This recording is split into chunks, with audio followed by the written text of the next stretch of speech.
부부 관계가 그리스도와 교회의 관계를 반영하는 것으로 잘 알고 있습니다. 그러나 목회자 부부로서 이 부분을 유념하고 더 노력하고 실천해야 될 부분이 있다면 또 무엇이 있다고 생각하십니까? 답변을 해주시면 좋겠고, 또 박 목사님께서는 어떤 노력을 해오셨는가, 이런 질문입니다.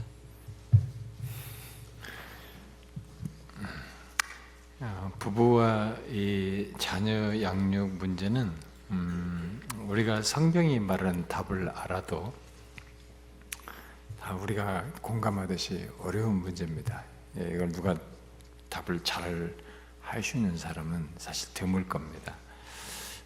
그 어려움을 우리 모두가 이제 경험하고 있을 텐데, 저도 그렇습니다. 저도 여전히. 그래서 이 부부 자녀 양육 문제를 물으면 자신이 없어요. 자신이 없습니다. 근데 이런 문제를 나름 이렇게 명쾌하게 설명하는 사람들은 이렇게 많은 임상 데이터를 가지고 얘기하시는 분들을 상담 심리학자들이라든가 이런 사람들이죠. 근데 그런 데이터가 사실 우리한테는 어쩌면 별로 도움이 되지 않을 수도 있어요.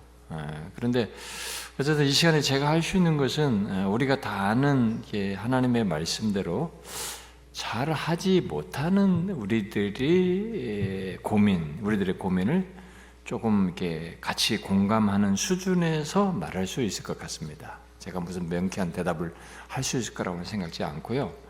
그래서 그런 정도에서 이제 말을 한다면은 우리는 일단 위 질문에서처럼 우리의 부부 관계에 대한 가장 중요하고 완벽한 대답을 에베소서 5장에서 말한 그리스도와 교회와 연결해서 말하는 것이라고 생각을 합니다. 그게 분명하죠. 그 내용에서 남편과 아내는 그리스도와 교회 관계에서처럼 자신을 주는 사랑을 얘기합니다. 그리스도께서 교회를 주신 것처럼 우리 자신을 주는 사랑과 존경, 그 가운데서 복종할 것을 말합니다. 근데 우리의 어려움은 그런 것을 알고 노력을 함에도 그러지 못한다는 게 지금 우리들의 문제고 힘든 거잖아요. 근데 그리고 그러지 못한다는 자각을 현실적으로 계속 가지면서 이렇게 너무 괴로워하는 게 우리들의 문제이잖아요. 물론 이제 그 말씀대로 잘 하시는 분도 있을 거라고 생각합니다. 근데 일단 저부터 많은 부족과 결핍이 있어요. 그 말씀에 비추어 두말할 것이 없습니다.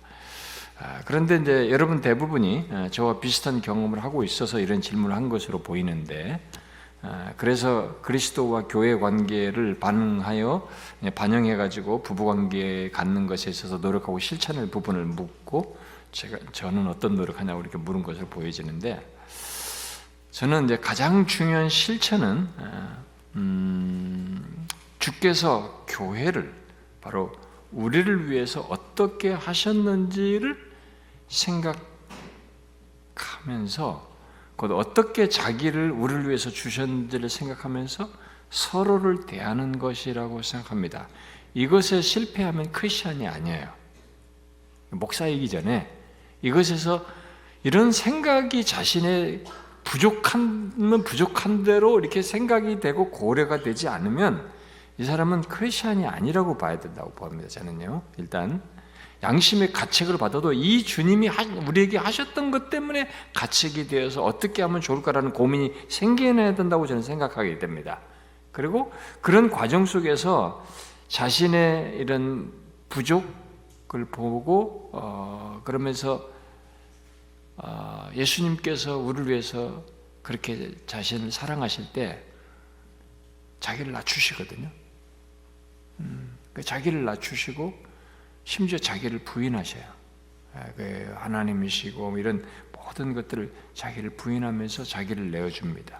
그러니까 이런 문제를 나는 왜 안 될까? 이런 부분은 어떻게 하면 좋을까라는 일단 자각과 고민은 있어야 된다고 봅니다. 주님께서 우리 하신 것을 기준 삼아서. 이게 전혀 안 되는 가운데서 부부관계를 어떻게 실천을 할 수 있을까라고 한다면은 이것은 나는 그 사람은 불가능하다고 봐요.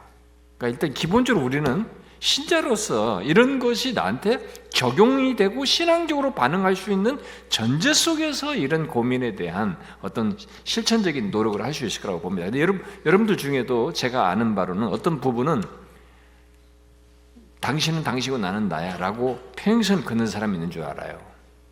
제가 아는 바로는. 그렇게 되면 그 부분은 이 하나님의 말씀, 예수님께서 교회를 위해서 사랑하시고 이렇게 부부관계로 말한 이것을 자기에게 전혀 적용하지 않고 있는 거예요. 그러면서 자기가 누구에게 유익을 주고 어떤 교훈을 주고 권면을 할 수 있다고 하는 것은 나는 안 맞다고 봅니다. 그래서 가정을 잘 다스리지 못하는 사람들은 교회에서 중직자, 직분자도 세우지 말라고 한 게 성경적 기준이에요. 그건 가장 기본이에요. 근데 목회자이면 두말할 것이 없습니다. 그래서 부부 사이에 이런 문제가 해결이 안 되는 사람이면 나는 사역을 안 하는 게 낫다고 봅니다. 해결을 해야 돼요, 반드시. 사역을 할 것이면 부부가 무슨 수를 써서라도 우리가 주님이 나한테 어떻게 하셨는지를 생각해서 그 양심의 가책과 죄의 자각으로 인해서 씨름하면서 도움을 구하는 어떤 시도를 나는 해야 된다고 봅니다. 우리는 주님이 내게 한 것을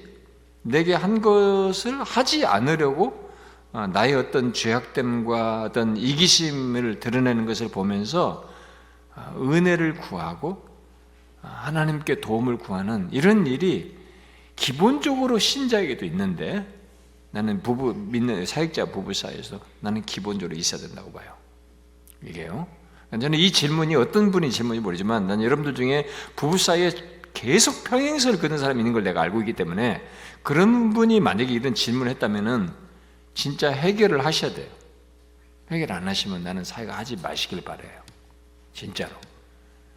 그게 사모 때문이든 목사 때문이든 둘 중에 하나 때문이면 두 사람은 일단은 사역을 안 하는 게 낫다. 그걸 계속 고집할 것 같으면 이 질문을 했으면 질문의 고민에 대해서 어떤 씨름을 하셔야 된다라고 믿습니다.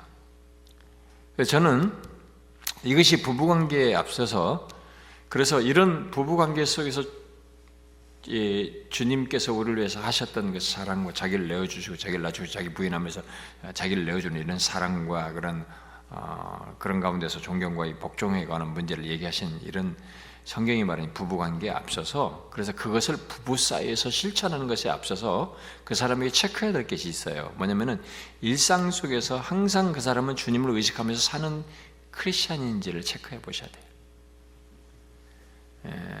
그런 삶 속에서 저는 가능하다고 봐요. 신앙적인 이런 삶이 없는데 부부 사이에서 이런 것을 실천하기는 때가 쉽지 않아요. 이 부부 관계는 가장 우리가 주님을 의식하며 사는 삶 속에서 가장 일상적이고 비중 있는 것입니다. 우리 삶 속에서. 그래서 하나님과 그의 말씀을 따라서 사는 것 속에 가장 흔한 부분이 부부관계예요.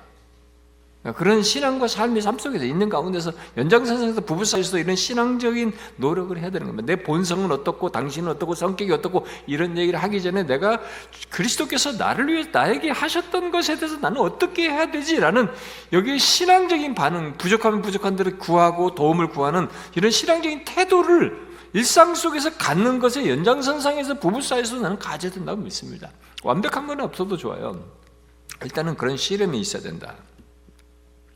따라서 만일 일상 속에서 평상시에 하나님을 의식하며 나 같은 자를 위해서 자신을 내어주신 주님을 의식하며 사는 것이 없는 사람은 이 에베소서 5장 그 부부 사이의 부부관계 그 말씀을 부부 사이에서 이렇게 적용하는 것도 쉽지 않아요. 안 될 겁니다. 그냥 머리 지식에 끝날 거라고 저는 봐요. 그런 믿음의 그래서 그 사람이 그런 믿음의 삶을 가지고 있는지를 좀 체크해 볼 필요가 저는 있고, 그리고 그런 믿음의 삶의 연장선상에서 부부관계에서 주께서 나를 위해 어떻게 하셨는지를 기억하고 서로를 대하고 그 가운데서 자기를 부인하고 자기를 낮추고 자기를 주는 이런 수고를 믿음으로 하셔야 된다고 봅니다. 도덕적 윤리에 앞서서 믿음으로 하셔야 돼요. 주님이 나를 위해서 하신 것을 기억하면서. 그럼에도 그 가운데서 부족과 연약함이 발견되고 계속 또 나타날 수도 있습니다. 그것은 주께 은혜를 구하며 살아야 되죠. 이건 뭐 우리가 완벽하지 않기 때문에 주께 은혜를 구하면서 다시 시도하고 다시 시도하는 일을 해야 된다고 믿습니다. 제일 어려운 것은 그것이 안 되는 경험, 또 싸웠을 때에 회복하면서 다시 이런 것을 노력하는 이런 것이 안 되는 것이 제일 어렵다고 저는 보는데, 그래도 신앙으로 해야 돼. 주님이 나를 위해서 행하셔야 돼. 주님은 나 같은 자를 위해서 진짜 자기 전부를 줘야 돼. 거절해도 수만 번 거절해도 되는데 그걸 거절하지 않으셨어요. 그걸 생각하면서 우리가 하려고 해야 됩니다. 그래서 이런 것들의 실패를 하더라도 주님을 의지하면서 하는 가운데 혹시 좀 어려움이 또 발생되면 두려워하지 말고, 내가 원래 탁월한 자가 아니기 때문에 나는 이런 부족이 있는 사람이다 라고 자인하면서 다시 시도해 본다고 생각합니다. 제가 이제 결혼하는 사람들, 부부들 결혼 문답하자마자 너네 이제부터 이번 주 토요일에 이제 결혼하지, 이제부터 어떻게 사는 문제, 이런 얘기를 나눌 때 부부 사이에서 너희들이 가장 잘 해야 될 게 뭐냐, 다툼 이유를 잘해라, 이런 얘기를 제가 가르치거든요. 그걸 처음부터 해라. 처음부터 못한 애들은 나중에 못한다. 10년 뒤에 잘하지 못한다. 처음부터 해버릇해야 된다. 이렇게 얘기하거든요. 근데 이미 이런 것에 굳혀진 사람들은 되게 어려워요. 그리고 이제 나이가 먹어가면은, 나이가 먹은 살아온 횟수가 길면 길수록 이 긴 축적된 배경이 있다 보니까, 그 다음에 그 사이에 축적된 신뢰관계와 이해관계가 있다 보니까 거기서 다투었을 때는 이 충격이 더 크고 마음의 상처가 더 큽니다. 그래서 빨리 응해지지가 않습니다. 너무 괴롭고 괘씸하고 그래가지고 더 힘들어지거든요. 그런데 이게 이제 일찍부터 했으면 괜찮은데 안 된 사람들은 해결책이 없어요. 그냥 내가 이런 인간이구나, 나 이것밖에 안 되는구나. 근데 주님은 이렇게 하셨는데 나도 주님께서 하라고 하신 걸 따라 내가 믿음으로 주님의 말씀에 의지하여서 순종하여서 하리라라는, 근데 안 되면 주님 저를 도와주십시오, 할 수 있게 해주십시오, 이렇게 주님께 구하면서라도 하셔야 합니다. 목회자 부부가 이 부분에서 마냥 평행선을 그으면 그 사람을 통해서 좋은 열매가 있을 거라는 기대는 미안하지만 요행입니다.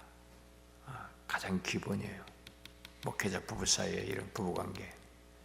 그러니까 이 질문은 뭐 평범한 부부관계 같지만은 우리 사역과 관련해서도 굉장히 중요한 문제입니다.